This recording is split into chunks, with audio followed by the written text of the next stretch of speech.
Hey everybody, it's Neil. Hi, it's Neil, and I am with my 3D printer here. Sorry if it's too noisy. I'll try to talk into the microphone better. But I want to just say it's printing right now, printing a logo for me. But what I've been using for my white lately has been this NAGA 3D printed filament, this PETG.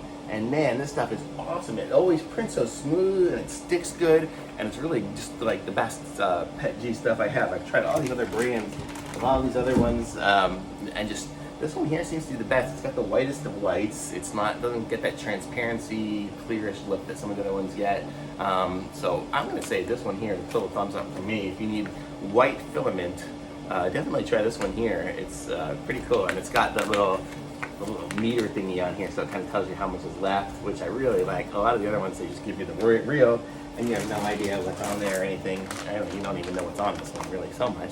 I know it's got a tiny little label on there, but you see this one here, it's really cool. I like the way they label it and everything like that. They are still using the plastic, so it fits into my bamboo printer. Eventually I want to get to some of the cardboard ones, but this one's cool. I like it. Thumbs up for me. I like this. Links in the description to pick one up for yourselves. Like my video, subscribe to my channel, and I'll be back with some more reviews soon. Thanks, bye.